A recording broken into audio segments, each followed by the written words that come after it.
All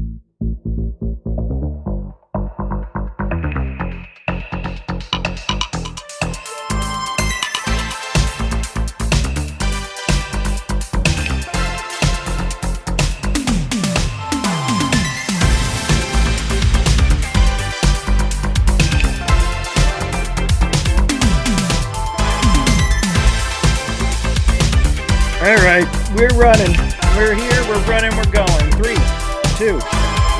Ladies and gentlemen, boys and girls, welcome to episode 156 of NerdPod Generations. As always, I am one of your illustrious host, Steve Taylor, along with the always lovely Al Judson. Hello, sir. Hello, friends and enemies. It's good to see you, man. We're here, and we're doing it. Yeah, we're actually doing it 2 weeks in a row, too. I know. Man. What an idea. It's this weird. takes me back to August last year. Yeah, the good old days, the good old days.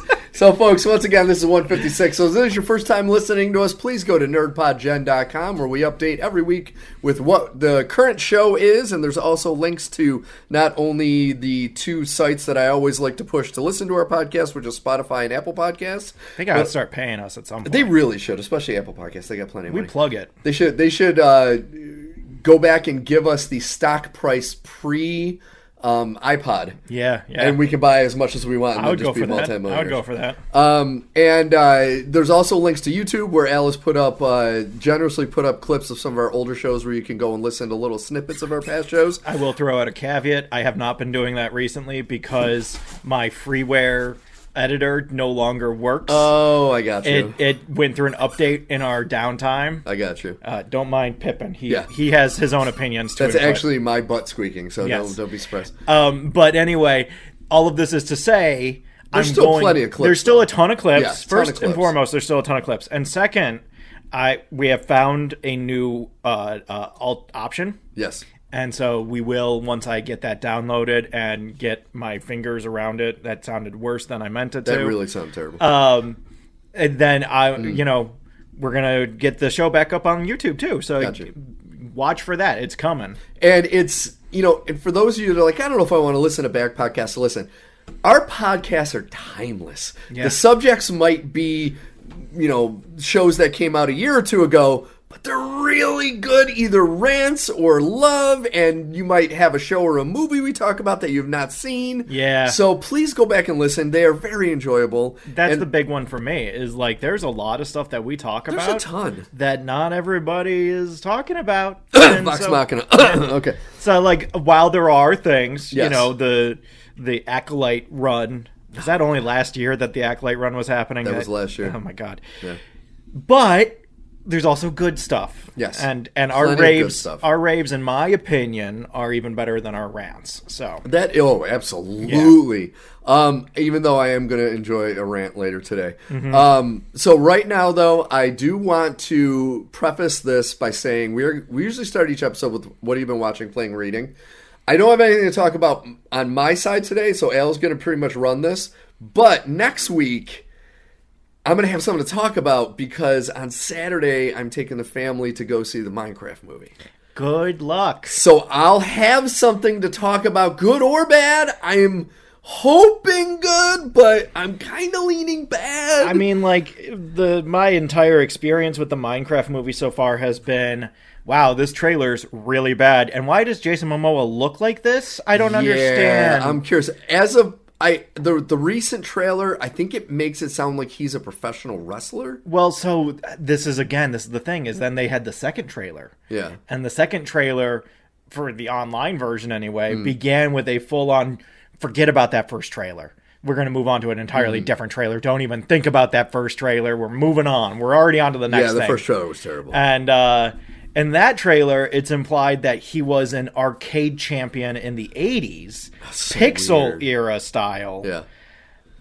And so I have no idea. I'm getting massive Peter Dinklage from Pixel vibes. I was going to say Peter Dinklage already did it better. Finger Blaster. And so I just... Or Fire Blaster. I said Finger Blaster. You got me thinking about wrapping your fingers around things. Yeah. But anyway... Fire Blaster. I everything I see from the Minecraft movie, Yes. now all I see is Jason Momoa being like, no, check it out. It's going to be good. I promise. It's going to be good. Check it out. Okay. All right. I'll be honest. I've seen a lot of crap recently, so it doesn't have a high bar to cross to be okay. Well, it sounds like A quick plug for anybody who doesn't know, Dan Merle has a great YouTube show which goes over box office. Oh, okay. And part of his show last week, talking about Snow White, addressed that the office the entire year has been way down and has been massively down since the pandemic. So it was just really interesting to look at the numbers, because even though it did terribly, Captain America Brave New World is still, I think, the highest grossing movie of the year. There's like every now and then a movie like either Barbie, Oppenheimer, the Avatar sequel. You'll get a movie that'll get the numbers, but for the most part, and I read about this also kind of, I don't know if it was the same article, but it was a similar article about Snow White, and it's a lot of theaters are taking out a lot of seats, and there's less show times. Yeah. Like trying to get seats for the Minecraft movie was a pain in the ass. We're going to the Eastview Theater. Good luck. Because there was nothing at AMC in Webster. I got to give Fandango credit for this, though. So typically when you're buying tickets on Fandango, they show you the theater, and when you select a seat or a seat is sold out, it turns orange. Yeah. They turned them into little creeper heads.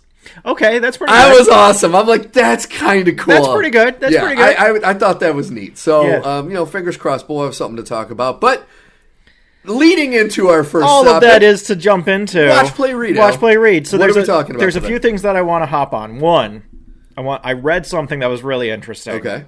I don't have a ton to say on it, but I just want to bring people's attention to it, not for the clicks, but for the fact that more people should be aware that this kind of nonsense is happening. There was an article in Variety regarding Snow White, which was so terrible that Kelly caught me laughing at it 4 or 5 times because it was so insanely biased. And so it was positive or negative. So it was basically saying that the entire reason this movie hasn't done well is solely because of Rachel Zegler and her stance on Palestine. And that's why the movie isn't doing well, and that's why it has all these problems. And because of her opening her big yap, Gal Gadot, mother of 3, had to have personal protection assigned to her, which has nothing to do with the fact that Gal Gadot has had some very not great things to say, because she was part of the Israeli military. It also talked about how this is kind of a slap in the face to Disney because their remakes have been doing so well before this. No, they haven't. Okay, so some did make money. Not since, like, Aladdin, 2020. I think the last one that made money was Lion King. Yeah. Everything but else... they've been critically panned, even though they made money. They've been horribly panned. Even before that, they have been critically panned. Yeah. The vast majority of them, even though they made money, the last one that did really well in theaters was Lion King, and then before that was Beauty and the Beast. Yeah. And thank you, Dan Merle. I know all this. But Aladdin also topped $1 billion, even though Aladdin, that's terrible. Oh, they did money, but they were not well received. Not at all. And so the last one I think that was well received was, some people really liked Maleficent because it was a different retelling. We liked the Cinderella with Lily James. Yes, I think that was good. Great. That was very good. Which was the first one, right? That was the first one of the very first ones. It was super early on. But all of this is to say, shame on Variety because they published this just absolutely yellow journalism laden piece and tried to play it off like it was a well-researched, unbiased take, and it absolutely wasn't. And so I just want I have a very minor platform, but I want to take a moment and call them out for being, and especially because the criticisms I've heard of it is they made one movie and then they released the images of the 7 thieves or whatever they were, bandits. Well, so there's 2 now. So there's the group of dwarves that everybody knows, and a group of bandits. But the dwarves were added after the backlash of the bandits. But also, the bandits still have a dwarf in their team. Yes. Who's an actual dwarf. Not a CGI dwarf. Yeah. But all the 7 other dwarves are all CGI dwarves. And what I love about this issue is, and for those of you who don't know, it pretty much revolved around Peter Dinklage throwing a fit that dwarves were still being cast as like dwarves and not taken seriously. But the problem with that is, okay, you're a super successful dwarf. There are a lot of dwarves that came out saying, dude, we need jobs. Yeah. Stop saying it. Just put us in the movie as because the CGI characters are horrible. Atrocious. They're terrifying They're looking. so bad. It's so bad, Yes. and Disney will not learn their lesson no matter how many times it's taught to them. No matter, it's like Vontaze Burfict. Yes. No matter how many times you hit him in the wallet, never going to get through that thick skull. Get through a thick skull. Nope. Never going to happen. They're just going to keep doing it because to them, this is success on some level. Yeah. People are talking about them. They're not like madmen like Sony, where they have to have like 5 or 6 cataclysmic failures before they're like, okay, I guess we'll give up. Sony way is the way. Oh, and speaking of, I do want to take this opportunity to jump into a conversation we had previously, both offline and here, to say that our dear friend, Amy Pascal, has been given the James Bond franchise. Oh, my God. So anybody who was a big fan of Kraven the Hunter and Madam Venom, Web and all those, congratulations, you got yourself a winner. Anyway, all of this, going back to digress, Snow White looks terrifying, and I have to abide by my one law. I can't have an opinion on something until I've seen it, and I have no intention of seeing it. So I can't say any more than it looks bad. Yes. But man, does it look bad. I can't sit here and say it's a bad movie, but everything I've heard about it is bad. Yeah. I can't say it's awful, but man, the songs suck. The songs suck. But once again, like going back to what I said originally, is the big criticism I hear is when you watch it, it's obviously 2 separate movies. Yes. And they combined them, and you're like, none of it makes sense. Yeah. And I'm sorry. Listen, I did remember something I want to talk about, watch, play, read when it comes to me. I absolutely finally remembered what it was, and you talked about something that jarred in my brain. There are ways to tell a great female empowerment story. You don't have to take a classic fairy tale that everyone loves and everyone knows and just completely alter it. Yep. That's the biggest problem. It's like, listen, it's the story you can make changes. Like, I'll be honest, I kind of liked Snow White and the Huntsman. I didn't love it. It was okay. I didn't quite love her turning into Joan of the Arc at the end. I will always laugh at, me and my buddy saw that at the Dollar Theater. Yeah. And when she has to run up a tower in full armor to confront Charlize Theron at the top of it, I just turned to him while Kristen Stewart rounded the corner. I was like, but the basis of that movie I thought was I was like, okay, if you stick the landing, which they obviously didn't stick the landing. But here they're trying to tell the old story, but it's like, dude, Snow White and the prince. That's just the way it is. Yeah. You can't change fucking 100-year story. Like, the story is from Russia? The original Snow White, or Germany? I think it's Germany. Dude, you can't take these stories that are literally a century old.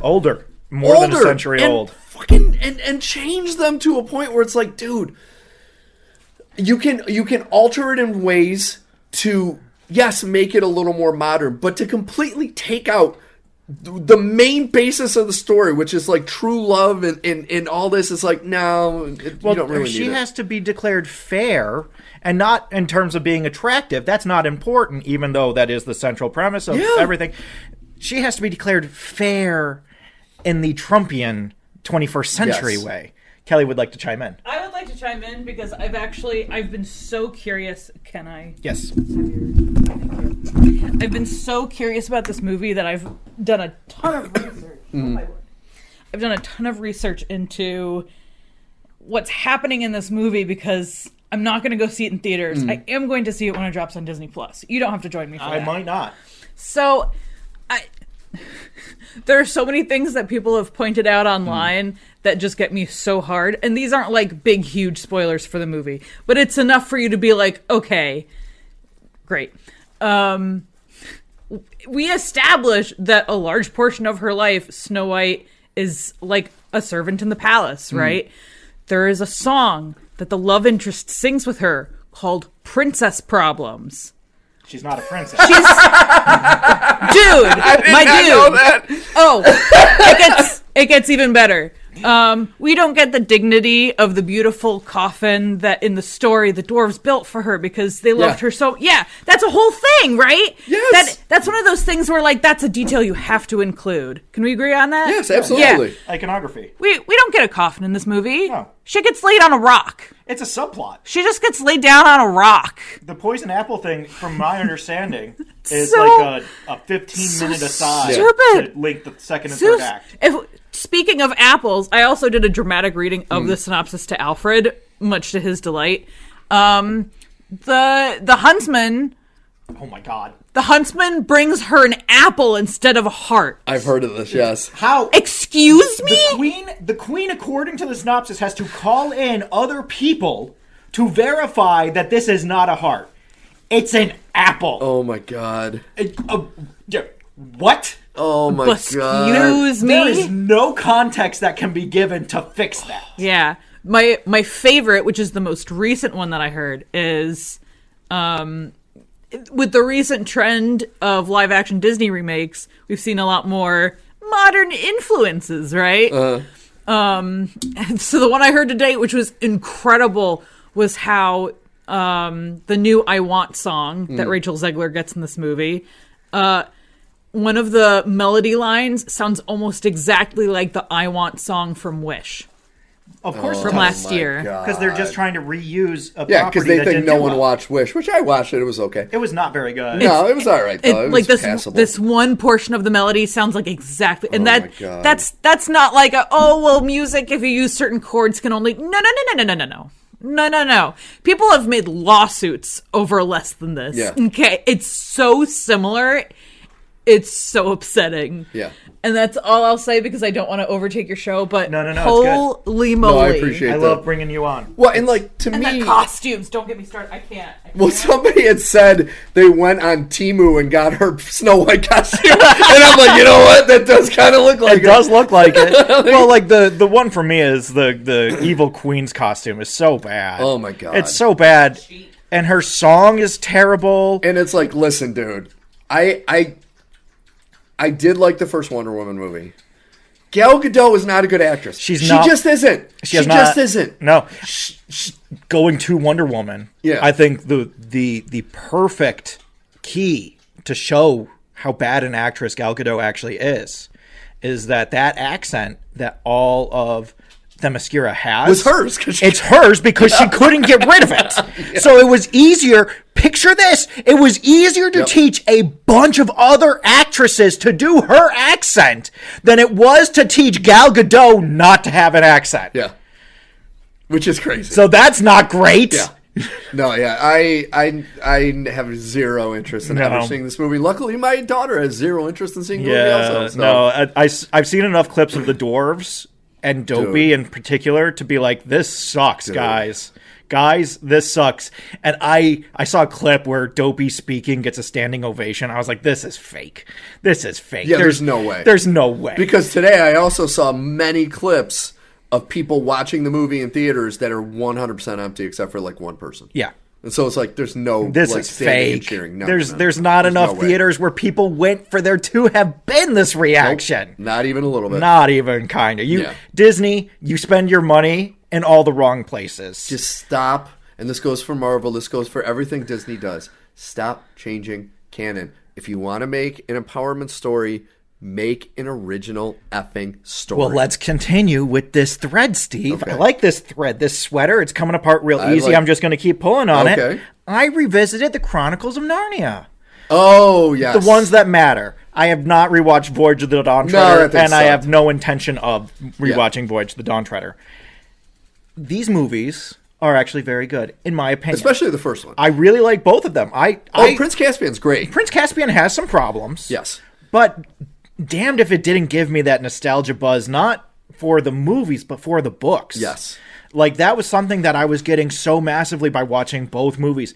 I don't have the nostalgia for the movies, but it's these moments from the books that I remember so vividly as a child that fill me with so much joy. So when you watch them and they're translated so honestly and earnestly on screen, you're like, God, this is incredible, and I love it, and it makes me feel so happy and joyful inside. And it also allows me to, kind of look at certain elements of the story from a different angle.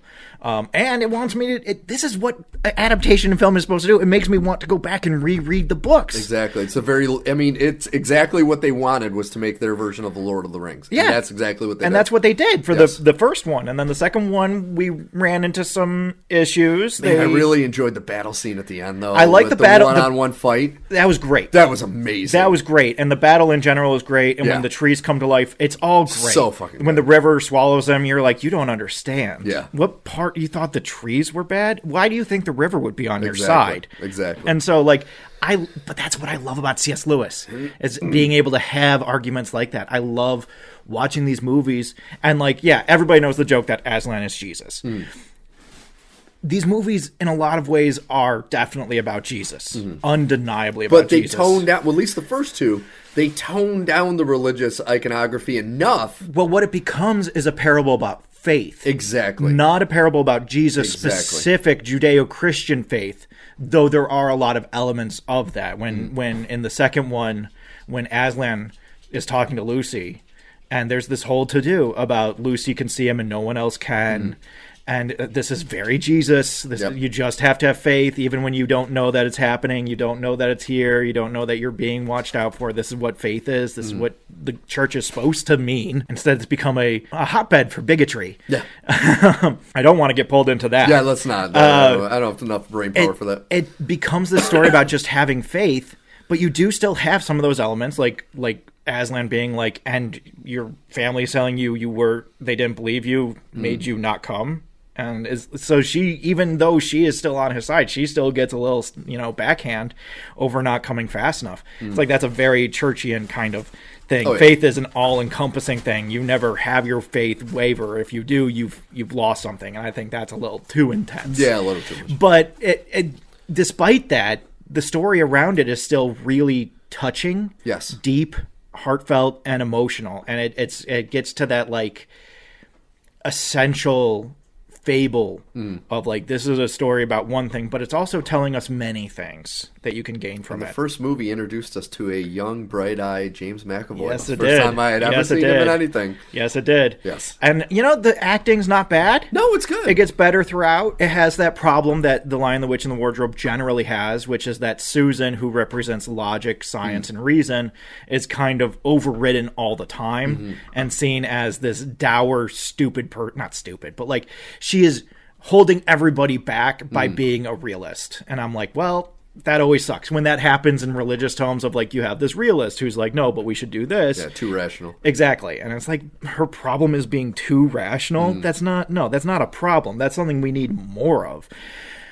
But I really liked rewatching both movies. Oh, it's so good. Especially Tilda Swinton in the first one. Tilda Swinton's great. Absolutely amazing. And it's just, there's so many moments that fill me with such joy. Even something stupid like Father Christmas showing up. Dude, that was so great! I was going to say Santa Claus. It makes me so fucking happy. Oh, it's so... And he gives them weapons. That was even the best part. You know how many kids were like, dude, I never got a sword for Christmas? Yeah.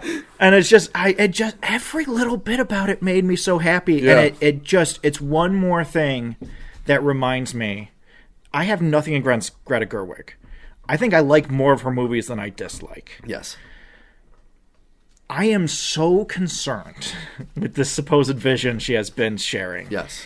And it goes back to what we were just talking about. If you want to do that, that's great. And I am all in for it. Make your own thing. Yes. Because I'm not saying that Aslan has to be a Jesus surrogate, but I think if you gut the faith element of Aslan's character out, then you have nothing. Yeah, it's an integral part of the book, for God's sakes. And so, it's like taking Gandalf out of Lord of the Rings. Exactly. You have to have those elements. Yes. They are essential to the story. So I just have concerns, not as a Christian, but as a fan of the story, which has such deep Christian iconography to it, that this is going to be bad. Not because Greta Gerwig or the studio, but kind of everybody involved in general. It's not any one thing where it's like, oh, if it wasn't Greta Gerwig, it would be fine. No. If this was Noah Baumbach, I would have the exact same problem. Yep. I have concerns about this. Yep. Not the least of which being, there's a reason I'm not going to continue watching the other movie in this saga. And also there's another reason, which is that they never made the silver chair. Yes. So you guys can screw this up, and you can screw this up. So I am earnestly concerned. I'm not excited at all. And I just wonder what it's going to look like. I want to be wrong. I desperately want to be wrong. I want to come on the show and be like, listen, mea culpa. I spent the last year and a half being concerned about this. I talked to family and everybody, and I made a big stink about it. I was wrong. This movie's amazing. I want that to be the case. I just... And my big issue I'm going to have with it is the same issue I would have with them trying to remake A Lord of the Rings. The effects, the practical effects, are spectacular. Yeah, in that movie. They're not The bad. Lion, the Witch, and Wardrobe, they're fantastic. Yeah. Same with Caspian. They will do digital effects. Oh, yeah. And they will not have the same gravitas. They will not look any better. They won't have the kids in full suits of armor like they had. No. They won't have the costumes like they had. They'll do the Marvel thing. Well, they'll have a shirt with 3 pips on it so that they can track the armor to it, because nobody can be bothered to make a costume anymore. We're just going to make it in post. And I love why can't I think of his name? The oldest brother, Peter. His mask on his helmet with the little slit is so awesome. Yeah. It's like I wanted that helmet ever since I saw that movie for the first time, because I'm like, that is the most badass helmet I've ever fucking seen. Yeah. No, it's great. The production design in it is amazing. Unbelievable. And the way that they like earnestly bring elements of it to life. Yeah. Without trying to, boil it down or change it or, do this, that, or the other thing. And to be honest, the early CGI Aslan in the first one is really fucking It's good. really good. Some of the background characters are a little rough. Yeah. I'll be real. Some of the comping's not great. You can see how much of it is shot on green screen. Peter Dinklage shows up here playing a dwarf. Oh, that's right. In Prince Caspian, Yep. right alongside Warwick Davis, who has never said dwarves should only play these roles. Yeah. I'm not throwing any shade at I Peter know what you're Dinklage, but saying, I get agree you. with you. It turned into a whole thing, didn't it? Yeah. It's a related topic. Yeah. Anyway, he's very good in it. That's the thing. Nobody's bad in this movie. And Simon Pegg is the little mouse. No. Eddie Izzard is the little mouse. Well, no, he's one of the mouse though. He might be one of them because he said he was at the London premiere, met the Queen, and she goes, "Well, what do you do?" He goes, "I'm a mouse." Yeah. Well, he might have been one of Reepa Cheap's I think he was. men, I think he was one of his men. But Reepa Cheap was played by Eddie Izzard. Yeah. And that's another thing is that you get like all of these British actors that just show up in voice work, and it's just like, oh, I haven't heard from Rupert Everett in a while. It's really nice to hear him play this character. I like this. He has this very minor role, doesn't have a big part in it, but it's great to hear. He's the Fox, right? He's the Fox. He's the Fox, yeah. And so, like, I really like these movies. I have concerns over modernizing them, like they have plans to. I don't know what that would mean. I don't know what that would look like. I don't want the White Queen to turn into a Trumpism. That one of the reasons I watched these movies in the first place was because I wanted to make sure it was something that would not have any crossover between those 2 points, because it's literally everywhere now. Literally, yeah, you're not You can't watch anything that's modern and there's not some allegory to Trump in it somewhere. So this was like my attempt to be like, I'm going to watch something from 20 years ago and it takes place in the 1940s. Yeah. So there can't be. There just absolutely can't be. And but that's what's going to happen. Well, and and to go with your concern, I mean, we kind of have a brief glimpse of what that would be like with Rings of Power. Yeah. Where they took this world that was already a thing and they tried to tell a story in their way, and they've completely fucked it up. Yeah, they've now lost it's like, the point. Yeah. Yeah. No, I don't think that the story is going to... I don't want to say that it can't be modernized, but I would say at that point you should just tell a different story. Yes. If you want to tell a modern fantasy rock and roll story, that's great. Go ahead and do it, but don't start here. This isn't the place to do that. This isn't the place to start that journey, because I just don't think you're going to be careful, and I think that you're going to have a Mark Zuckerberg approach. Move fast and break things. Anybody who doesn't know, that was Facebook's launch. Yeah. That was how they came into the world. Move fast and break things. Yep. And I feel like that's what this is going to be. And that's what most of our world is right now, is move fast and break things. Yeah. It's really become a rallying cry. Oh, it's a rallying cry, all right. For certain media empires. Yeah. All of which seem bad at this point. Yeah. I'm not going to lie. I'll be honest. The happiest day of my life was when I completely got off of social media, because it's like, no, I ain't going to support these people. I don't want to hear anything they have to say. I just don't care. No, I put out the word earlier this year. If you're an Orange Bastard supporter, I don't need you in my life, and I don't need to hear from you ever again. Yeah. Because I don't hang out with Nazi sympathizers. Yeah. And it's that simple. That's all it is, folks. Yep. If you support him, you support a Nazi. You are now a Nazi sympathizer. Think about what that means. Yeah. Think about what this man has turned you into. Yeah. But I'm not going to keep going down this tread. Please don't. Anyway, you were getting so worked up. I was like, I see where this is going, man. It's happening. Somebody pushed the sled down the hill. Batten down the hatches. He's getting himself wound up. So I actually, while we were talking, I remembered the thing I wanted to talk about. So my family, about 2 months ago, there was a movie from 2014, a kids movie, that I thoroughly enjoyed, and it was Alexander and the Terrible, Horrible, No Good, Very Bad Day. This is the one with Steve Carell. Steve Carell and Jennifer Garner. Yeah. Great movie. The kids were hysterically laughing. Like, we were all laughing. It was a really good movie. They made a sequel, Disney, I believe it is just the Disney Plus original, called Alexander and the Terrible, Horrible, No Good, Very Bad Road Trip. Oh. And this is how you take an old, like, because it's based on a book. The original one was based on a book. And so they took the premise and they made it slightly different. The family is a Mexican family. Okay. Who, Eva Longoria, is that how you say her name? Yeah, Longoria. Eva Longoria. She is the mother. The father is a chef in a restaurant, and then they have the daughter and the son. The first movie, they had 3 kids. This one is just the daughter and the son, and Alexander, of course, is the little boy. Who, they did such a great job taking the premise, but making it wholly original. Like, it has almost nothing in common with the first movie. Because this movie, and this might be some spoilers, but, I mean, it's a kid's movie. I don't know how many... If you can't figure out the plot as you're going through... The grandfather is Cheech Marin.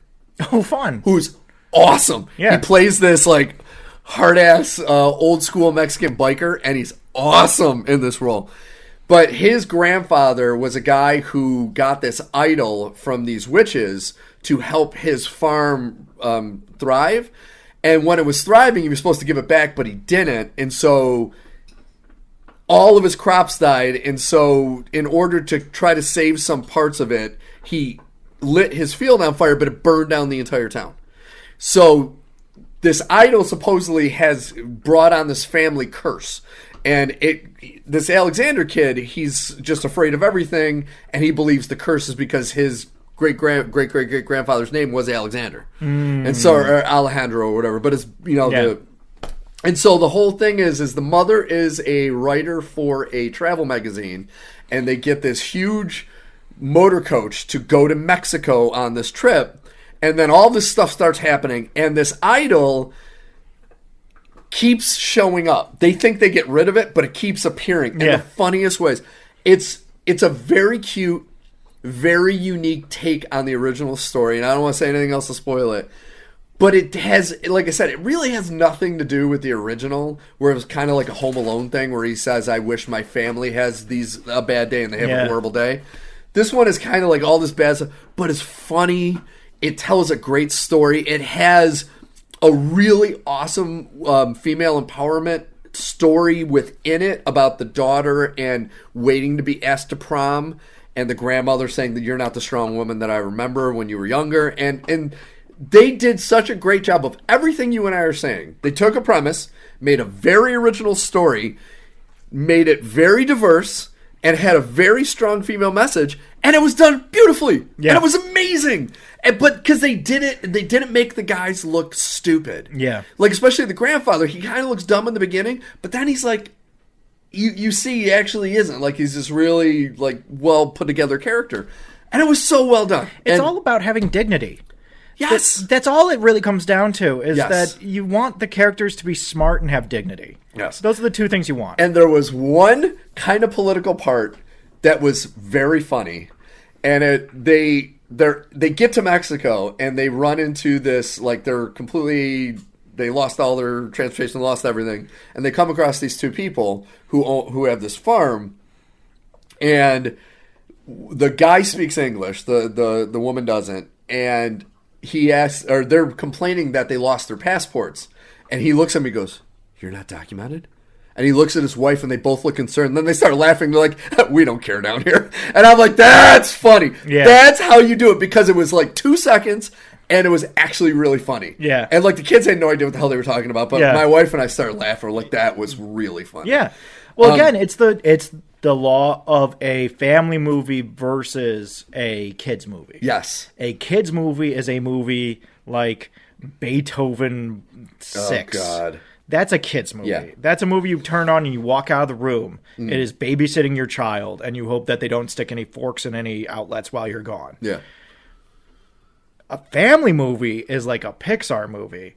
A family movie is for the whole family. Yeah. Which means mom and dad also get to enjoy something in the Well, and story. that's the thing, is there were a lot of beats about this that did remind me of Coco. Because Yeah. it is a very family-centric movie, and it tells such a great family story, and you're like, this is kind of awesome. Yeah. And then they had a blooper reel. My kids have never seen a blooper reel for a Really? movie. Other than like a Pixar blooper reel, the fake ones. Yeah.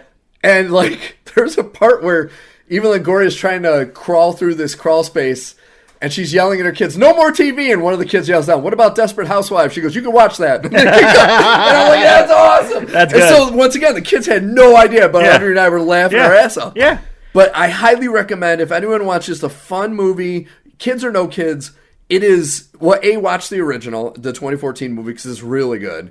And this one's really good too, and it's really fun. Yeah. And I highly recommend it. And that's something that's so important, is finding something that everybody can enjoy and not just have Yes. to tolerate, not just have to kind of grind through. Yes. And that's tough. Yeah, you know, it's very tough. There have been a few misfires in our house where we started watching Pride and Prejudice and Zombies. And Kelly was like, this will be fine. And we get through the first 5 minutes. She's like, this is not what I wanted. And the book to be. was enjoyable. Mm-hmm. The movie, and I saw the movie just because it had Matt Smith in it as the priest. That's why we were going to watch it. Yeah.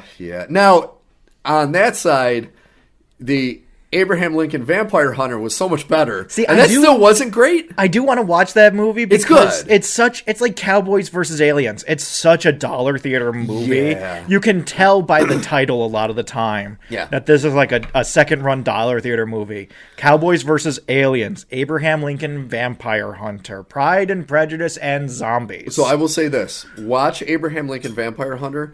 If you were listening, don't watch Cowboys and Aliens, because it is one of the most boring movies ever made. I for a movie that disagree. had Indiana Jones and James Bond. in the same movie. I disagree. I like Cowboys versus Aliens. I didn't think it's dislike fun. it, but man, it was so slow. It takes a little bit to pick up, but the whole mystery of what happened to Daniel Craig and who he is, I really liked that.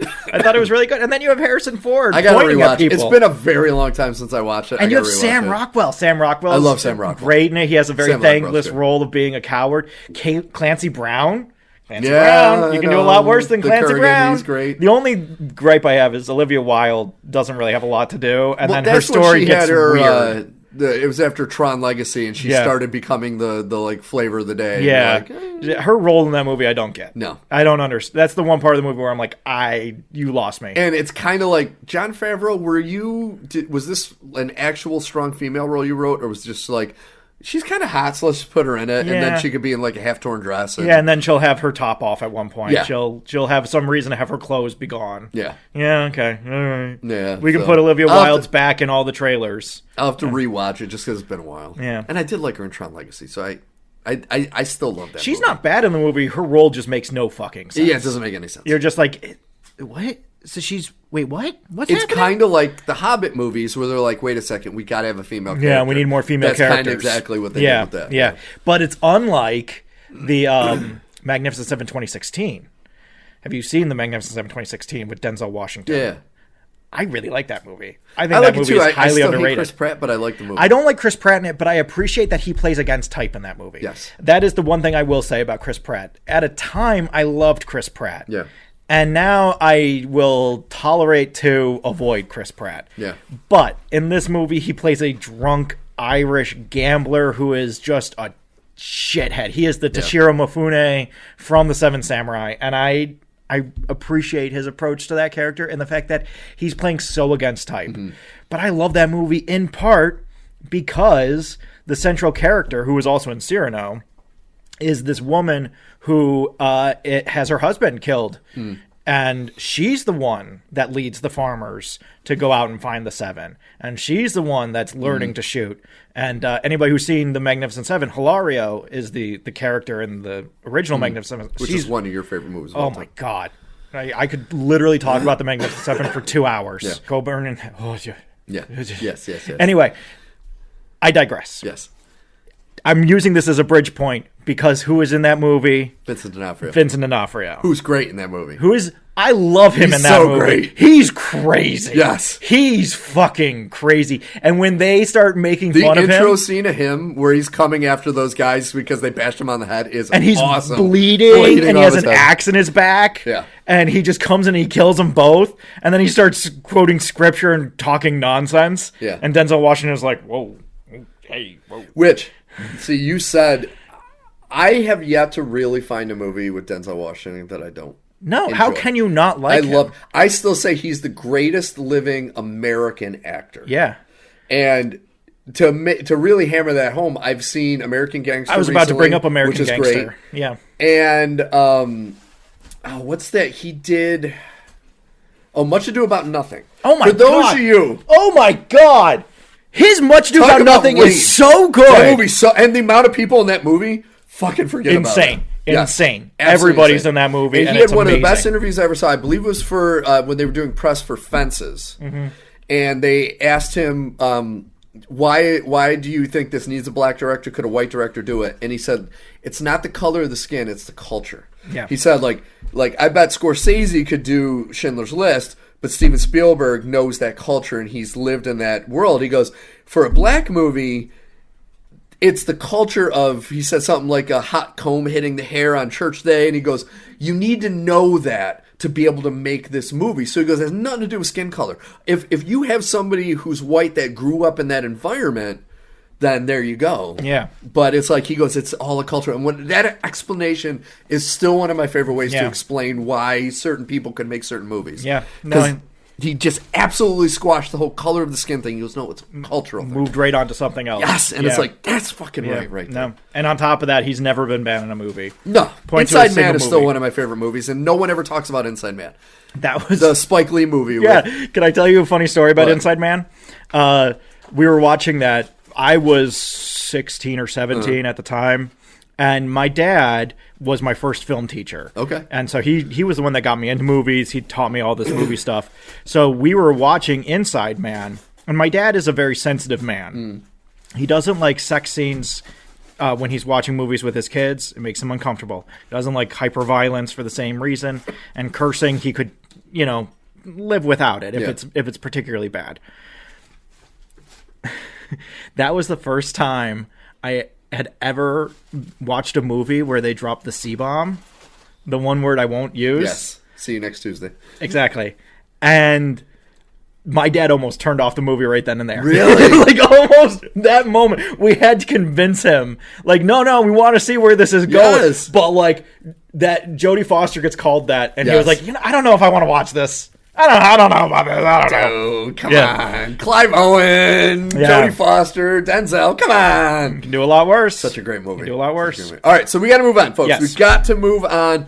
We have 3 episodes. Our big show today, we were going to do something else, a.k.a. Craven the Hunter, but we teased it at nauseum last week. We have 3 episodes of Daredevil now we have to talk about. And then I begged Steve. I came to him on Sunday and I was like, can we just do Daredevil? We have 3 episodes. I was okay with that because I had just watched episode 5. Yeah. And I need to rant about episode 5. You want to talk about Inside Man. Okay, so episode 4. Let's start with 4. Which you kind of touched on last week. I touched a little bit, but I want to hear what you had to say. I 1,000% agree with you where it's like, why the fuck did they just keep talking with therapists? Yeah.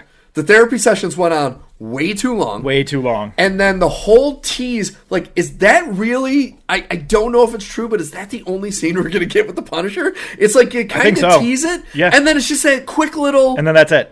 Well, there's, in episode 6, there is kind of a discussion of him again. His name is brought up. So I don't know if something... Yeah. But...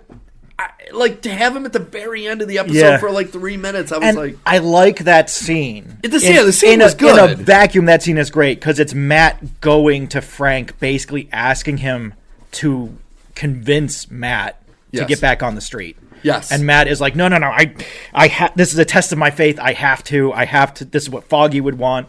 And Frank is like, are you fucking kidding me? Yeah. Are you fucking kidding me? Are you out of your goddamn head? Foggy is eating dirt and being eaten by worms. So brutal with and Bullseye is getting fed government meals 3 times a day. Yeah. So you tell me again about how there was justice here. And it's just like, God, this is why I love this dynamic between, because these two actors are great and they pull off the characters perfectly. Really do. That moment where Matt punches him and he's like, I'm sorry. And Frank's like, what the fuck, man? Don't apologize. Yeah. Come on. What are we doing? And it's so good. It's so good. And that's the problem with that episode, is it had that moment, but then the rest of it, I really didn't give a shit. The rest of it was Kingpin in therapy. And the dealing with the fallout of the death of White Tiger. Yeah, I like when we're introduced to his niece. I thought that was great, and I thought the beginning was very good. Yeah. I did love Matt at the courthouse where he meets the guy who stole Fiddle Faddle, and he's trying to defend him and get him a plea bargain. Yes. And the guy is like, but like, what if it was a Skrull? And it's like, no, we know it wasn't a Skrull. And he's like, well, but what if it... And he finally goes on this whole diatribe after Matt gets him like a month probation or something. He gets him like nothing. And the guy is still unsatisfied. And Matt's like, what the hell? And he has this great diatribe about how bullshit this whole thing is and how he should not have to thank Matt for getting him a lighter sentence for stealing caramel corn. Yeah. And it doesn't matter how many times it's happened. This is garbage. This is not a big deal. I like that scene too, but I guess my problem is kind of what you were saying about the end. The whole episode is kind of disjointed, and that's what I've noticed a lot of this show is. It's like the original ones kind of told tight stories, and when they put in the little side stories with the court, they kind of had something to do with what's going on. And that was a great scene, but it really didn't have anything to do with anything. Yeah. And I'm kind of like... See, for me, this gave me that comic book feeling, and we'll get to this in episode 5 too, of this feels like a issue of the comics. Not in the sense that he doesn't have his costume. Yes. That would not happen. We would get a costume scene at some point in the comic, unless it's like episode 5, which we'll get to. But you do have to have those moments in the comics where we see Matt doing his everyday thing. And especially in this situation where he is so fervently preaching this idea of like, no, the cape has to stay in the closet because it's the wrong way to do things. Fundamentally, it's the wrong way to do things. It starts us down a path that we can't come back from, and we have to just keep our faith in the system in place that will be enough. Even if it's not right, even if it's not perfect, even if it's unfair, it's better than the alternative. Yes. So I love having this inner dynamic between him and this guy and having this conversation, because that is an element that you would see in the comics. You can almost see the panels of it going back and forth between Matt and this guy having this conversation. That said, would love a little costume crime fighting in the show. Just a little would go a long way. That's the thing is, I do agree with you. It works in the comics, but that's the problem is I don't think it works as well in the show because they're building a narrative and then they just take a... which once again, we're going to talk about episode 5. It kind of takes away like your... And that whole episode was so slow because you have that scene, which once again, great or not, it slowed everything down, and then the whole fucking therapy shit slowed everything down. The therapy stuff, and it's like it has become a weight that will not allow the show to progress forward. And I can see what they're doing. This isn't some like I don't get it, so I don't like it. I get it. It's fucking dumb, and there's better ways to do this. Yes. And you're trying to make Kingpin look like a human being because he is the counter to Matt. Yes. So if Kingpin is also trying to resist the life, Matt is trying to resist the life, we have to show those things happening. And the way we've decided to do that with Kingpin is to have him go to therapy with his wife because she cheated on him, which would never happen. No. and it's revealed that he captured Adam and he's keeping him in a cell somewhere. That would happen. Yeah. But he would never have reason to capture Adam because Vanessa would never, ever cheat on him. And he never would have captured him. He would have fucking killed him right away. Yeah. And I think that's my problem with the Kingpin is, yes, I can see how they're trying to do it from a storytelling point, but the heroes always have these conflicts with their personality. Kingpin never does. No, because he doesn't care about that. No, he doesn't give a shit. He's not trying to pretend to be anybody. No. He's not trying to maintain some level of decorum or something. And that's my He problem does what with he it. wants, and when you Yes. go against him, you suffer the consequences. Yes. This isn't like a nice, let's have a chat about how we need to get aligned on this. So I'm going to show you a picture and it's going to scare you and that's going to get you into alignment. No. Kingpin brings in something you care about and destroys it in front of you. Yes. Whether that's a car or a human being or an animal or a tree. Yes. You know, he destroys it in front of you and he says, don't make me do it again. Yeah. That was your fault. That wasn't my fault. I didn't do anything. You did it. I agree. And we just get none of that here. No. And like instead we get Fisk. This makes me so mad. When he has this pitch. He wants to revitalize the ports in Brooklyn. This is his big mayoral pitch. This is like his big Obama we care whatever, you know, like we're going to do it.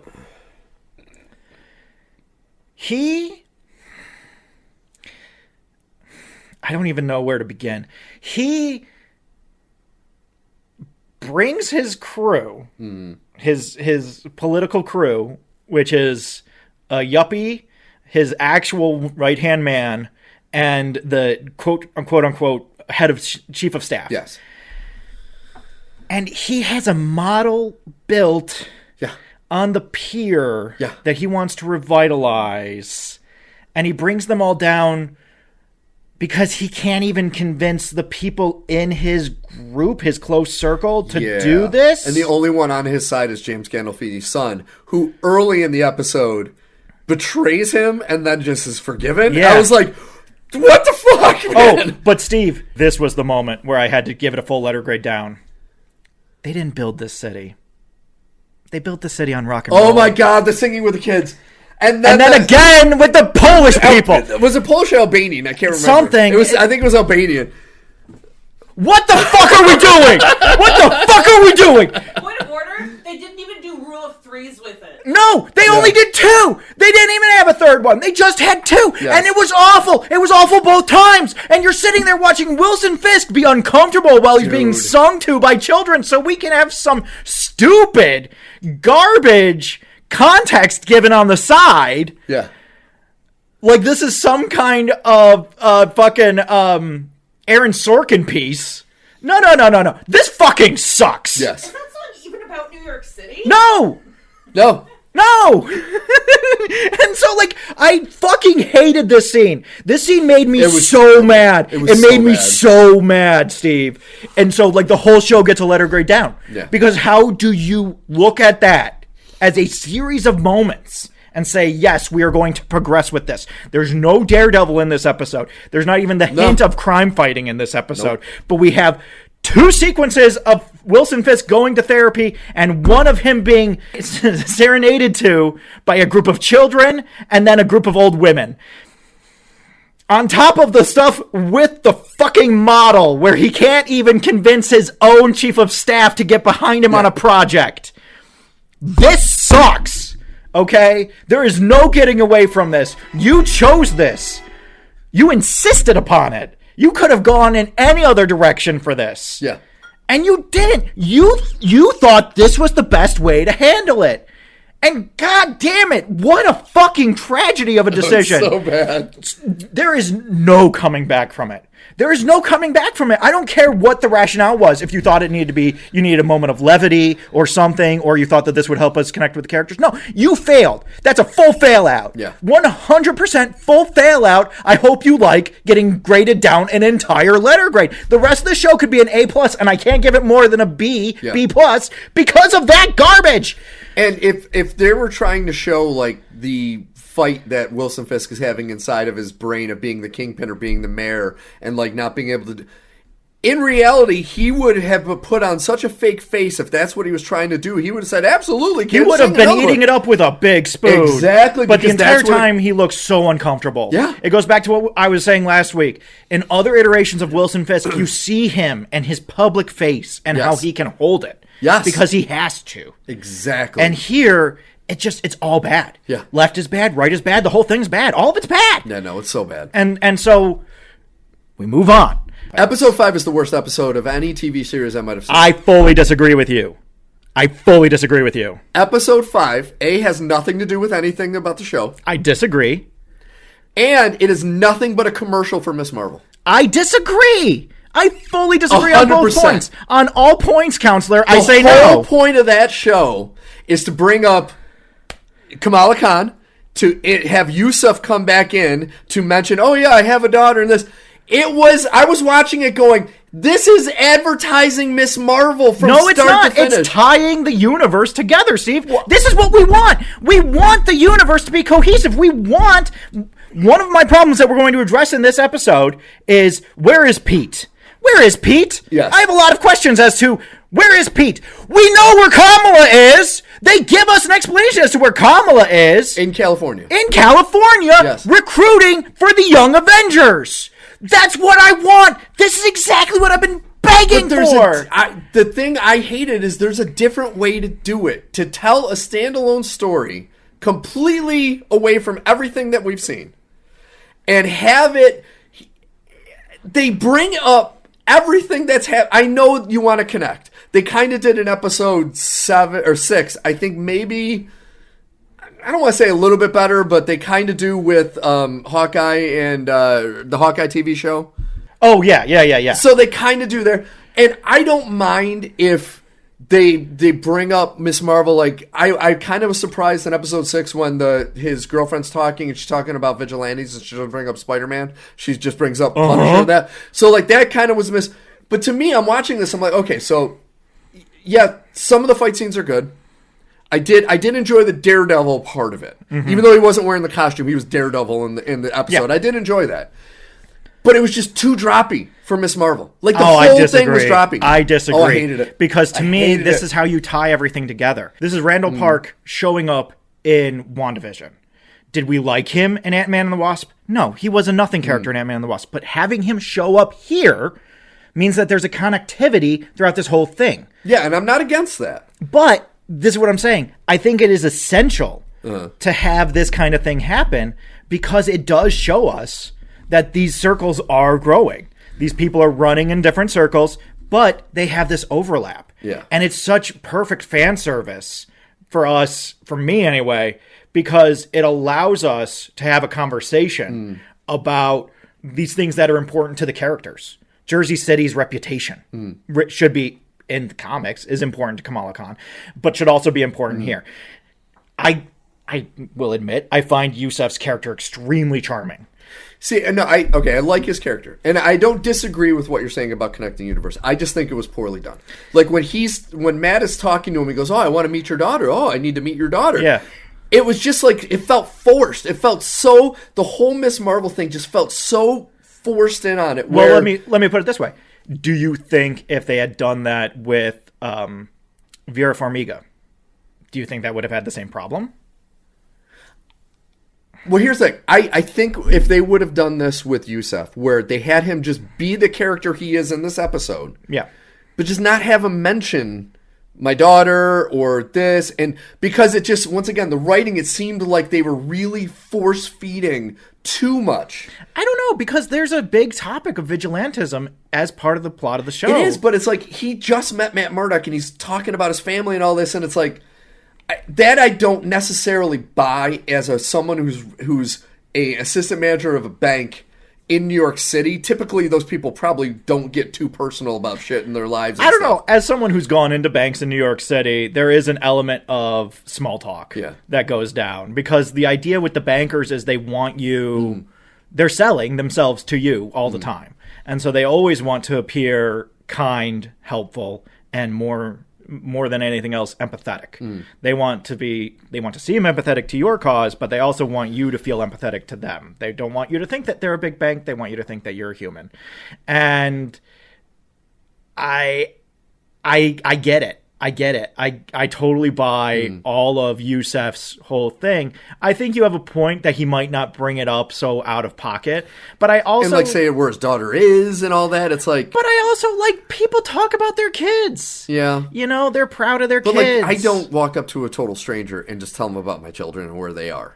Well, like, if you were I'm very proud of my kids. No, but if you were trying to... If you had bad news for them, because the next thing Yusef has to do is say, hey, we don't want to lose your business, but we're also not going to support your loan. And so, to me, the way I read it is Yusef trying to butter Matt up and be like, I'm a dad. I have kids. I'm not just some faceless organization. Also, we're not going to give you the money. So, like, sorry. Because he's expecting Matt to be upset. And Matt's approach is like, you're the fourth person that said no to me. I know. I'm not. I get it. It's fine. But also, I just like their dynamic. I like the way that their characters play off of each other. I liked them when they were, like, trying to open the safe and all that. Even though that was a little grating that he's a blind man trying to listen and Yusef just rambling his mouth. And, he's nervous. But I wanted Matt to, at one point, to be like, I need you to just be quiet. No, because he doesn't. Because he's Matt Murdock. Well, I know it's because he's Matt Murdock, but it's like... But if he did, I would be upset because Matt doesn't need to focus. Matt can listen halfway across the city if he wants to. He's a super ninja. He is true. Like, that is true. That's why he just needs to touch the thing. He could just not be even focused on anything else going on. I had a thought. Yes. Yusef talks a lot when he's nervous. We established that he's the assistant head of the bank, and his boss is out due to an emergency. So he's probably rambling about his daughter because he is also hella nervous. He's not used to being in this position.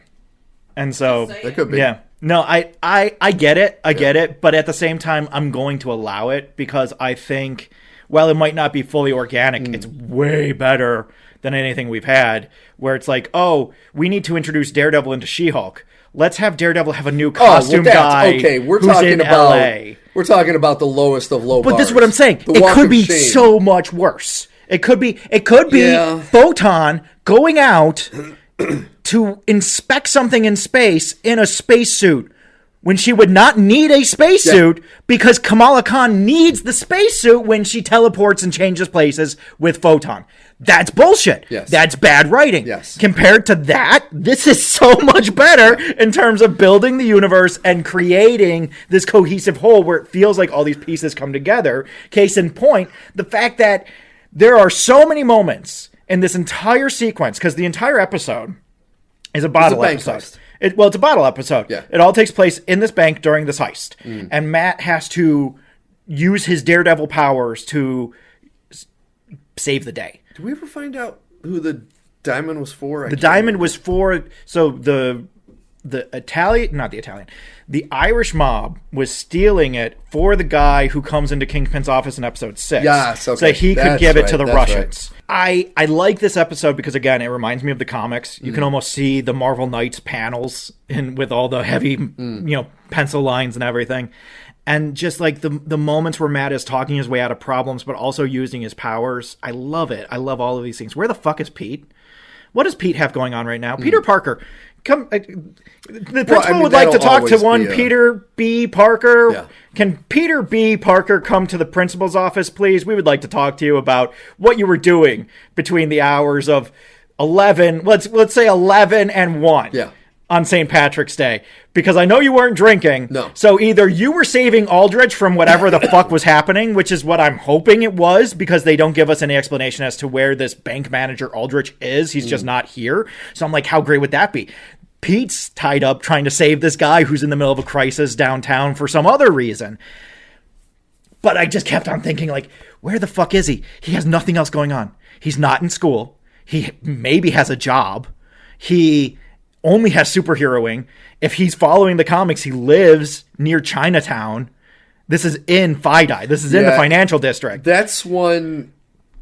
And so once again, going to 6, it's brought up that he has been the lawyer for vigilantes. Yeah. Well, see, but here's the thing. Once again, we don't know when this is. If this is after No Way Home, then we have to presume this is after No Way Home. He was Spider-Man and that Matt. Well, they'll remember that Matt represented Spider-Man.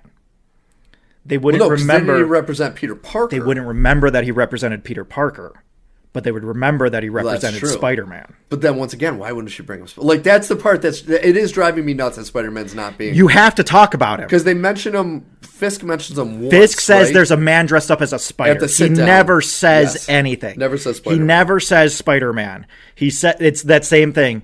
It's like in Ant-Man when they're like, we got guys that are like ants, we got guys that are like spiders, we got guys that can crawl on walls. And it's like, we're not going to say Spider-Man because there's some Sony contractual bullshit, I'm Sony. sure. But like, come on, we got to stop with this. You can say webhead. You could say wall crawler. But yeah, I mean, now that you've connected the MCU, you gotta Just do it. Why are you pretending connected like Matt it's not? Murdock and him? This So is you have to fucking have him. This is once again the problem Yes. that I will eternally have with MCU Phase 4. You finally did it. You connected the whole world. You set yourself up so you could explain anything away because you gave yourself a 5-year gap in which to write in anything you needed to have changed. Why? Why do you disregard all of that all don't the even time, bring up Spider, always? yeah. You approach it like you did Iron Man in 2008. We have to pretend like there hasn't been a successful movie before this. Yeah. And we have to just plug forward and do our best every day. No. The entire thing that made you famous is that you have this whole thing going on. And we would all really like to see how this whole thing connects. Yeah. And in fact, it would make us all extremely happy if you said, the wall crawler's off doing something. The George Washington Bridge collapsed this morning, and suddenly we're like, oh, that must be where Aldrich is, Give us something. I'm not a genius. This isn't hard. I'm sitting here spitballing this garbage for you. Just do it. Just fucking do it. I don't know if they ever will. No, they won't. For the same reason that they brought in Angie Kim. Who is Angie Kim? Literally no one. Yes. She's literally no one. Are there just a fuck ton of a mess of cops in the Marvel comics that you could reference? Oh my God. A ton. You could have Yuri Watanabe. You could have what's their face? DeWolf. I can't remember their first name right now. You could have so many. There's so many cops. And you got to admit, her character is terribly written. It was fine. It was such a throwaway part. But that was the thing. It meant nothing to anything. Nothing going at on. all. It was there merely because it had to be. Yeah. They had to have a crisis negotiator. But then they make her to be the strong, tough character, and then the second the cops say no, we're going in, she's like, okay. And we never see her I again. was like, what the fuck? That's what she's supposed to be like. No, this is you can't Yeah. just do that. Yeah. But she's like, all right. All And then right. sits down. It's like, here you go. We literally never see her again. No. Well, until episode 6, you see her for a little bit. In Very the little office, bit. but yeah. I think this will be one of our rare agrees to disagree because I will say to my dying day they overdid it with the Miss Marvel stuff. And I will say, while it may have been a little overcooked, I am so excited to have it here that I don't care. I don't even care. It's fine as long as it's here. At this point, this is the desperation level. How desperate are we? Oh, you're I'm very so desperate. desperate that when they bring up swordsmen, I'm like, it's something. Yeah. It's something. It's another vigilante. It's something. Now, we're not going to get into the Hawkeye of it all, both in terms of the show or in terms of the comic, which we really should. Yeah. Or Mantis. Swordsman is married to Mantis. Is this going to come up ever? No, it's never going to come up. But we're getting something. So I think we need to roll into episode 6 because it begins with this. What do they call it? BB on the street. BB on the street. A scene of the swordsman. Yeah. Attacking, and we get Jack Duquet. Is that his name?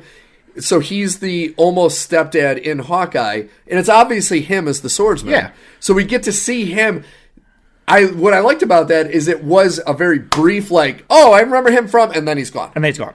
But it's like that connected. And it shows us they're vigilantes. They keep saying Yes. they're vigilantes, that they are just filthy with vigilantes. Yes. We don't We see don't see them. any. We We see don't one see get any shot of in the them. head. And in fact, we see a lot of people in danger and no vigilantes. Yeah. We are about to get into this whole serial killer subplot.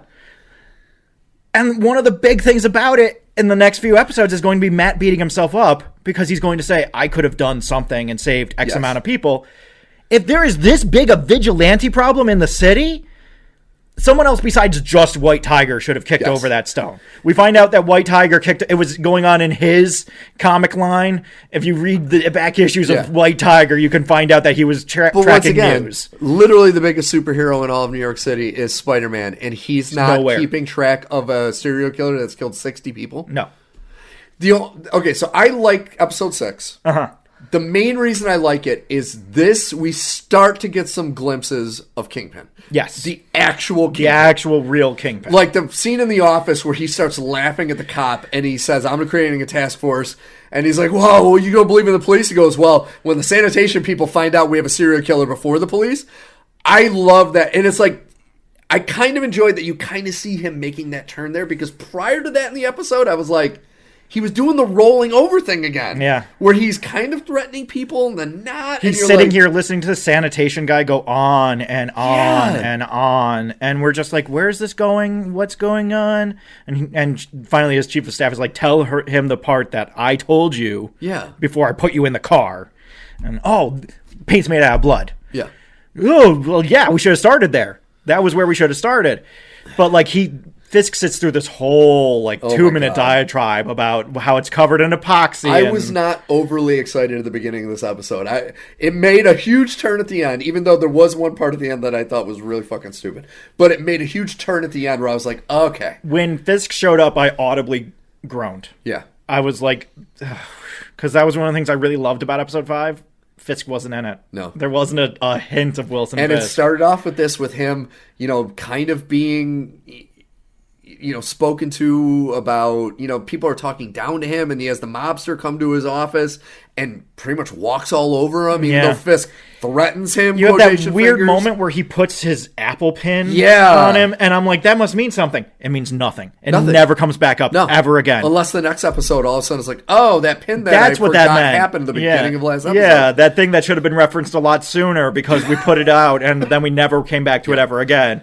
And this entire, Marvel writ large, I won't say this whole show, but Marvel writ large is just like, in The Matrix, when they get all the guns and they come flying out of nowhere. Imagine that, but it's Chekhov's guns. Yeah.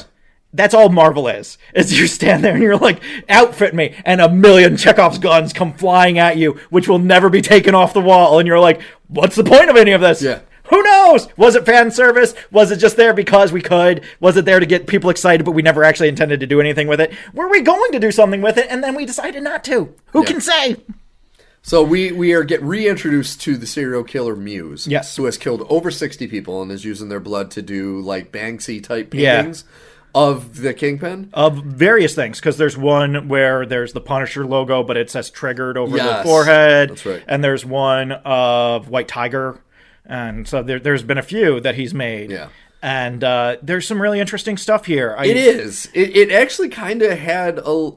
I know you're not a massive... I don't know. Well, yeah, you like the Batman, the Pattinson one, right? You're not like an overfan. I just rewatched that recently. It did kind of remind me a little of the Riddler in it, where it's like he's that creepy, you don't know what his he takes out people's eyes and then drains their blood to use for the paint. Like, why he takes out their eyes, I'm still waiting, kind of. I know it makes it look like his mask, where he has like a Rorschach mask. Yeah, well, he has like the tear stains or something. It's somewhere between Pennywise and Rorschach. So it's interesting. It's interesting. I like it. I'm interested to see where the story goes from here with Matt who he is. included. They're setting it up to him to be somebody. Not just who he is, which would be really interesting. If he's somebody that we've met before and we just haven't talked to in a long time, that would be fascinating. Yeah. I am curious about that. So interested if that was the case. But I do like what this sets up for Matt's storyline. I was just critical of it, but I do like this idea of Matt having this come to God moment of like, this was my job. Yeah. And 60 people have died because I wasn't doing it. White Tiger tried to take it on, but this was always my gig. Yeah. And the thing that I thought of that made me stop was like, if Matt had been investigating this, he would have found out that there was blood in those paintings so much sooner. Yeah. Because all he has to do is go over and inspect it, and he'd be able to smell the blood in it. Exactly. He'd be like, this is wrong. Something's wrong. This is wrong. And he'd be able to track down where it was coming from and all these other things. But because he is so dead set on not being Daredevil and insisting on doing things the right way, so many people have died. Yes. And there's no way Matt can't take that, to the point where Cherry's like, don't do it. Don't do anything. And we as the audience are like, dude, you have to. You have to. There's no answer. Yes. You have to get the mask out. You have to. Yeah. No one else can take care of this. Clearly, no one else can take care of this. Yeah. So it has to be you. And you're just like, one of my favorite things about comic books in general is playing the Watcher or Destiny or the Spectre or whoever. You know, each of these universes has their own omnipotent person who is watching all of these things. That is the Batman figure. Well, it's us as an audience, right? The Watcher can watch but never change anything, right? He just has to watch it all happen like we can. I love playing that role and being Destiny and being like, Matt, you don't have a choice in this, man. You have to fucking do it. You gotta do it. Yeah. This is not negotiable. And the show is named after you, so you need to start playing Daredevil eventually. You can kick this can as far down the road as you want, but this is going to happen. I turned to Kelly, I was like, I don't want to quote Uncle Ben, but I'm just saying, you're the only one that can. Uncle Ben doesn't exist. No, he doesn't. Yeah. Who's Uncle Ben? Yeah, he doesn't exist. I Googled him. Just a hot ant. I Googled him. He doesn't exist. He doesn't exist. See, but this is what leads to my only issue with the ending. By rushing this, Matt finds Muse in 5 minutes. But I think he has to. I know he has to because he has to rush it, but it's like, to me, it's inconceivable, not to steal a line from the Princess Bride. Mm-hmm. It's inconceivable because he is kind of the Batman of the MCU, where he's kind of a detective and uses his senses, but to be able to find the bad guy, literally he gets off the phone. He doesn't find the bad guy. All he has to do is find the Ayala girl. Find her, but it's not even like I was hoping that she would come to and like say something and he would hear, but she's unconscious. Need to hear her. He can smell her. Not to make it creepy, but he can smell her.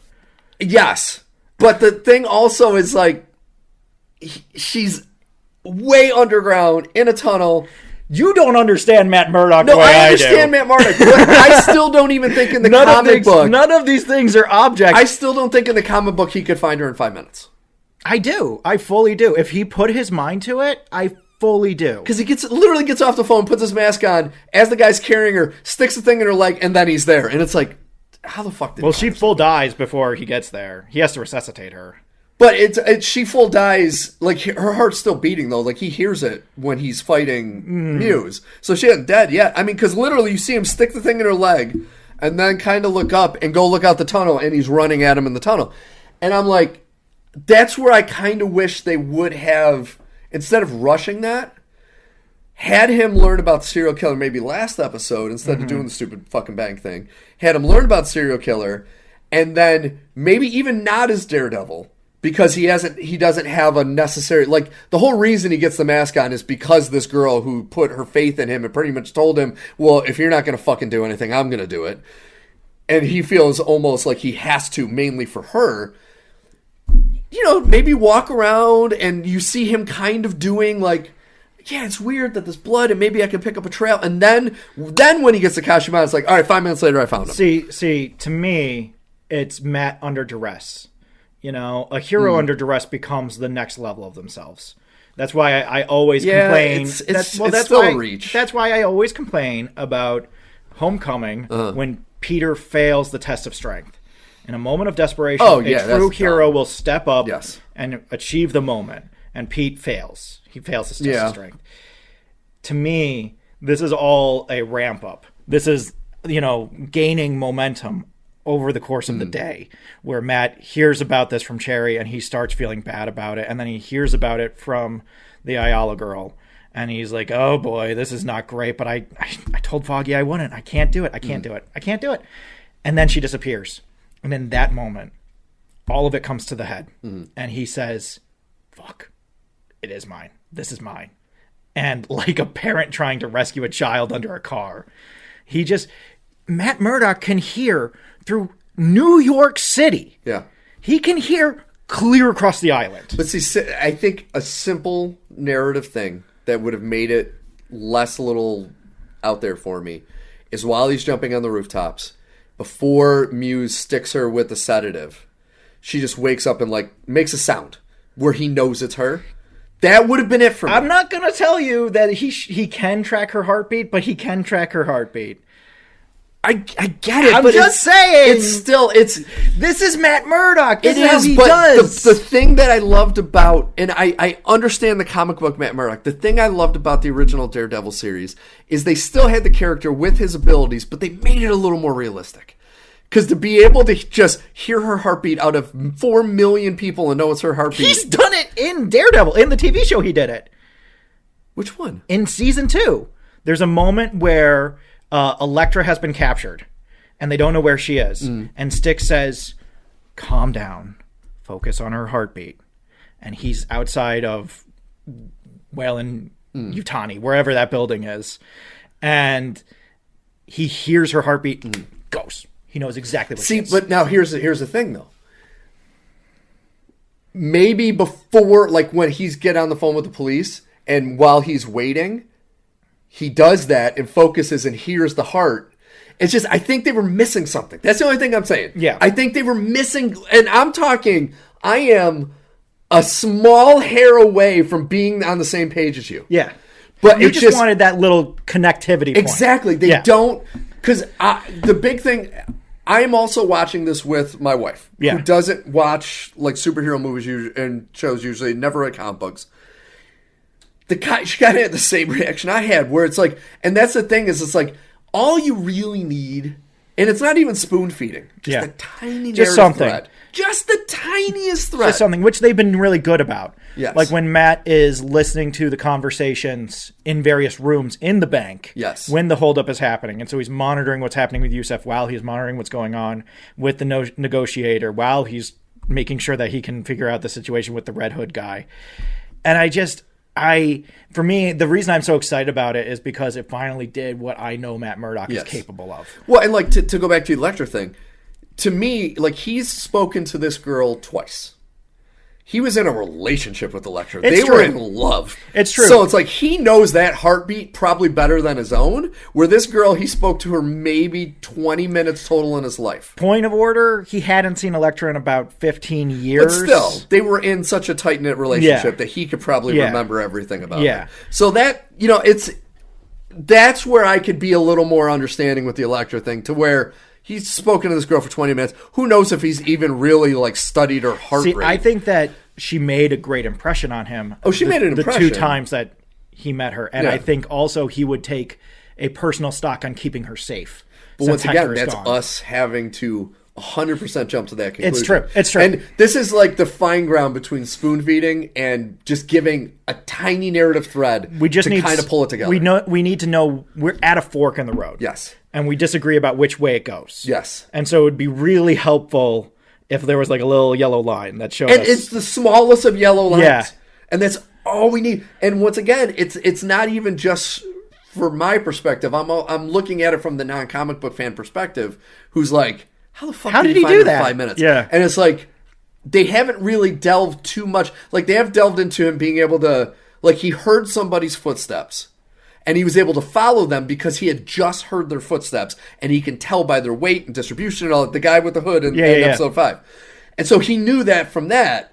But this is like he's by himself, and he's not even thinking about this girl probably. Like he's probably thinking about her, but not like what does her heart sound like and all that. And it's like you needed that little bit of a thread, like the guy walking where he stops and listens and hears the footsteps. Yeah. And he's like, oh, that's the... Just when what we needed was when she is calling him out in his office.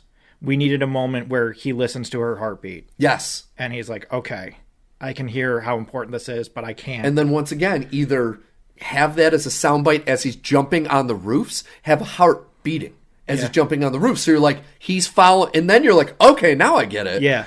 Or once again, have her make a noise and he knows her voice. And he's like, that's fucking her. You know, something goes off, something happens. Her phone in her back pings car. or something. Yeah. Like he sends a text and it pings her phone. Like just the tiniest something just to give us a little bit more hints. And not going once on again, faith. I like this episode a lot. Yeah.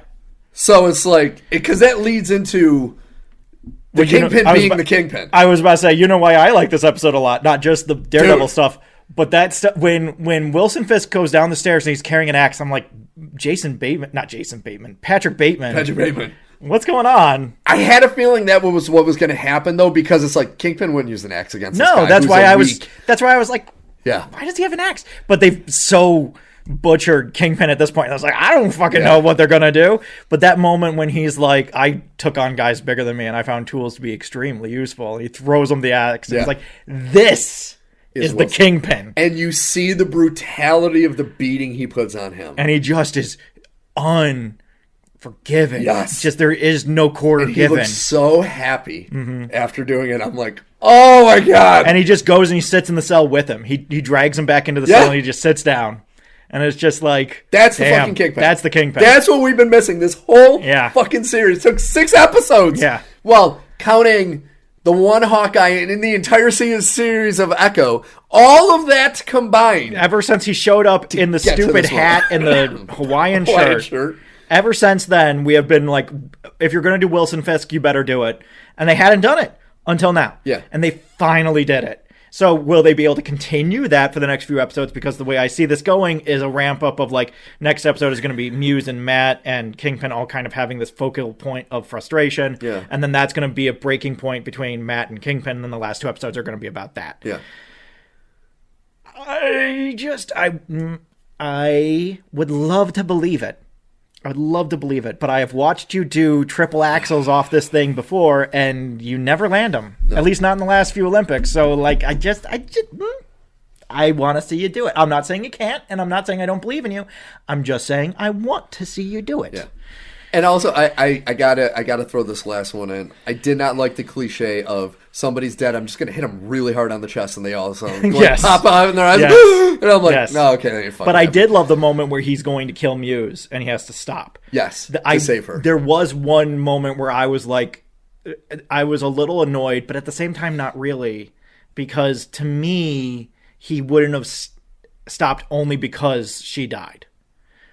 He would have stopped before he killed Yes, because he didn't want to kill him. And that was the whole reason he stopped being Daredevil. So it's like, you're finally back and you're going to do the thing again. Immediately kill a guy. Immediately, and exactly. So I didn't get that. Because like even while I was watching it, I was looking at Kelly like, Matt, like, listen, I get it, but you got to stop. And I've seen him in comic books take his wire and wrap the guy around so he can't move. Yeah. He can't run away. And of course, Muse gets away because they fucking have to do that for narrative reasons. Yeah, it was not perfect, but it was a lot better. Oh, it was a ton better. It was much closer. The last 2 episodes, your points, we're on different lines there. But I really thought these last 2 episodes finally pulled it together. After episode 4 nearly ruined the series to the point where I was like, I'm going to keep watching, but if I didn't have this show, I would walk away. I wouldn't watch any more of it, because if I didn't have people to report to and have a conversation about this with, I wouldn't bother with it anymore. I would have walked away. So I'm glad that I didn't. Yeah. And I'm not biased just because Yusuf has a Funko Pop, a custom Funko Pop. Ms. Marvel. Which you clocked so fast. So fast. Oh, yeah. But anyway, before we move on, I did want to bring up the chairs. Did you see the chairs? Marvel had about a minute and a half of some really nice chairs with names printed on the back of them. Oh, yeah. And they just really wanted Before we get to that, though, I got one more thing to talk about this episode. Oh, okay, yeah. Okay, episode 6. I think it was a missed opportunity because they introduced this task force that Wilson Fisk takes all the crooked cops, kind of his version of the Suicide Squad, to stop vigilantes. Yeah. And they pretty much have no rules. They can do pretty much whatever they want, and they only answer to him. I kind of think they missed an opportunity of like a cliffhanger of when he saves the girl's life, Daredevil crawls out of the sewer with her, and the task force is there. Well, what I'm waiting to find out is if they broke the code, which this happens in comics all the time.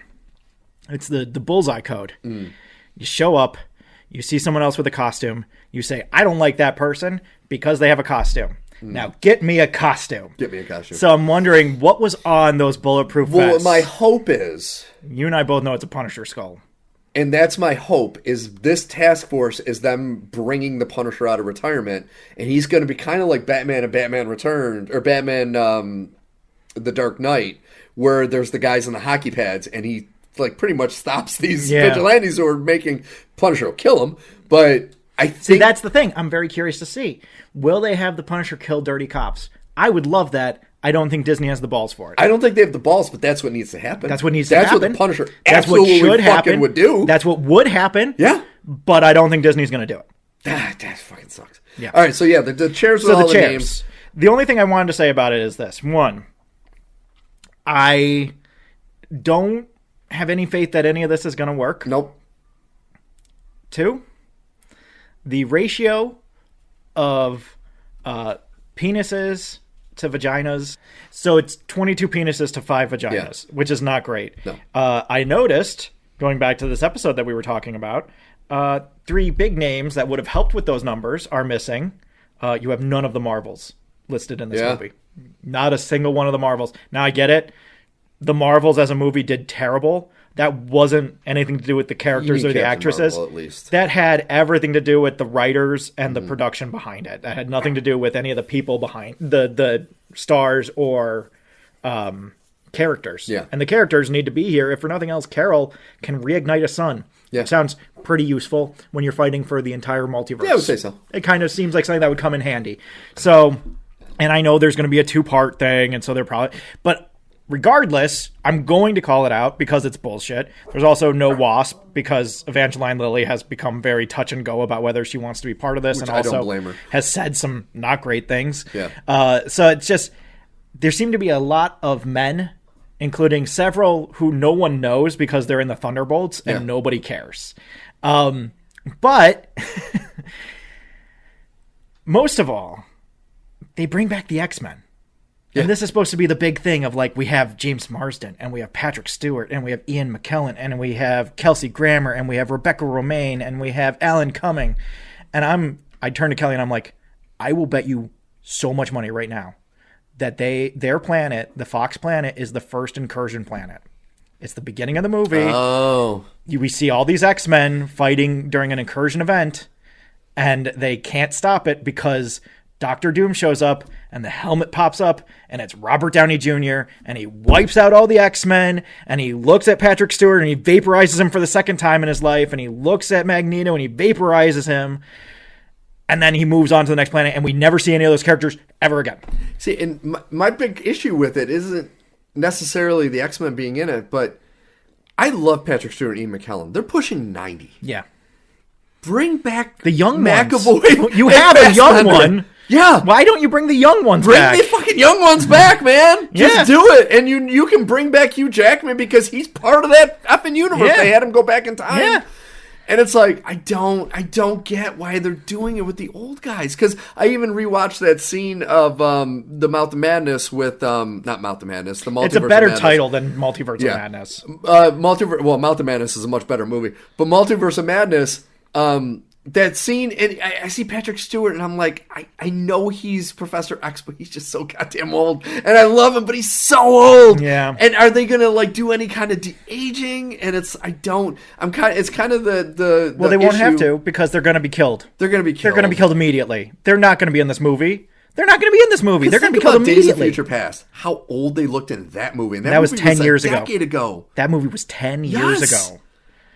It's like, fuck, dude. Yeah. You gotta get and I don't understand that logic. I don't. I understand you might have the Rebecca Romijn. Dude, you can't tell me Jennifer Lawrence has not made a good movie in a million years. She won't jump at a big paycheck to be in 5 minutes of an MCU movie? Well, not only that, but this immediately makes us all perk up and be like, actually, during the events of Last Stand, she has her powers taken away from her and then betrays Magneto after she loses her powers. Yeah. Is that going to be it? That's not going to be... Well, the only thing I can think about with that is at the end of that movie, Magneto starts to get his back. So you could say she got hers back, like just came back because the maybe, stuff wore but off. that's also the core universe that Days of Future Past is based off of. Oh, that's and true. Magneto is also an Omega level mutant, which That's I true. don't believe Mystique I don't think she is. Because it's only him and Phoenix, right? No, there's a handful of Omega level Professor mutants X at is this Omega point. level. No. Oh, You'd that's right. think He so. isn't. You would think so, but no, he is not. Iceman is an Omega level That's mutant. so weird. Because he can restart an ice age Yeah. single-handedly if he wants to. And he can make a drink cold. That also. He can also do that. But, when you can fundamentally change the atmosphere of the Earth. That is true. But yeah, so I have zero faith. I still have to see Captain America. I still want to see Brave New World, but I'm Yep. not looking forward to it. I don't think it's going to be any good. Once again, it's the Russos. They have not done anything good. I have no faith in them. I don't want to see Iron Man and Captain America as bad guys. I just don't. I don't want to see them as Nazis. Don't fucking make them Hydra level. That's what you're going to awful, do. and it's going to suck. And this is the era of comic books that I hated. Yeah. Because this is the same era where you had Doctor Doom and Iron Man swap bodies, and so now Iron Man is the evil one, and Doctor Doom is the good one, and you have Spider-Man and Doc Ock swap bodies, and now Peter's dead. Long live Doc Ock. And turns out the Cosmic Cube made Steve Rogers a Nazi. Yeah. Whoops-a-dupsa. Everybody hated this. Well, people like Superior Spider-Man. I don't get it. I loathe Superior Spider-Man. I think it is antithetical to everything that makes those comics great. That said, this was the era. They had all of these villains turn into heroes. Yep. And that was their whole thing. Loki was a woman and then became Loki again. And he was Kid Loki, and then he grew up into regular Loki. And during that whole period, he was a good guy. Yeah. And it's just like, man, I don't like this, man. This sucks. This sucks. I'm going to tell you the same thing I told the Acolyte people. Maybe don't. Yeah. Maybe don't. Maybe don't mess with the whole fundamental good and evil thing. The ship has sailed, and it sucks. And I'm actually kind of upset at RDJ. It's like he had his Indiana Jones 3 moment. He rode off into the sunset, saved everyone's lives. You've made so much money off these movies. Just don't. And he's still... When they make that call, be like, no. Well, like, that's the thing, is that they called him and they said, we have 3 dump trucks. We need you to be the face of the Avengers again because we don't think anything we have right now is going to sell these movies. And he said, make it 4 dump trucks and I'm in. Yeah. And it's just like, man. And the same thing with Chris Evans. It's like, I get the turn as Johnny Storm because it was funny. Yeah. And it was a great little niche thing that's all it should be, is a niche thing. Hopefully he's just a cameo, but right now it seems like, I mean, he wasn't in, his chair wasn't there. There wasn't a chair that said Chris Evans. There was one that said Chris Hemsworth, so we know Thor is in it. But there wasn't one that said Ryan Reynolds, so we don't know if Deadpool's in it. No. And there wasn't one that said Hugh Jackman, so we know Wolverine's not in it because we saw all the other X-Men. Yeah. So... Yeah, it's just going to be... No Halle Berry, but we get Rebecca Romijn? Yeah, I don't get that. And how are they going to make... This is another thing. Are they going to make Thor smart again? Or is he's had consistently dumb Thor. Yeah. Is he going to be dumb Thor in this? Is he going to get even further into dumb Thor? Well, now he's Dad Thor. We went from Thor, son of Odin. Yeah. Is his daughter going to be in this movie as his adopted daughter? I did see a hilarious prediction that is why he's holding Deadpool. It's because Deadpool saves his daughter and then starts to die, and Thor doesn't know that he can't die, and so he's holding him like, oh, I'm so grateful you gave me back my daughter. Oh, thank you so much. Meanwhile, unaware that Deadpool's going to be totally fine. So, okay, we got to end the show, but I have to ask you something off air, Nerd. Yeah. Okay, so ladies and gentlemen, Nerdpod Generations episode 156. We really hope you enjoyed it. It was fun. Rarely do Al and I really disagree on something, so it is fun to have those moments. And I hope I didn't fire too many salvos at you. No. I enjoyed every minute of it. I came in hot and heavy on that one. I think people will think it's collusion if we just completely agree on everything. So we got to have those moments. And this is a great thing that we can point out and be like, listen, A, one of us doesn't always hate Marvel, and B, we don't always agree. Yeah, and it happens once. So it happened once, it can happen again. Ladies and gentlemen, go to nerdpodgen.com, and there you can see our lovely artwork. Al, who does our artwork and our music? Our art is by Kortney Howell. Our music is by Brendan Williams and James Connolly. And next week, put your big boy pants on, because we're talking Kraven the Hunter, and I don't want to hear anything about it. We're talking it! We're doing it! All right, folks. You have a great week. Have a great week, friends and enemies.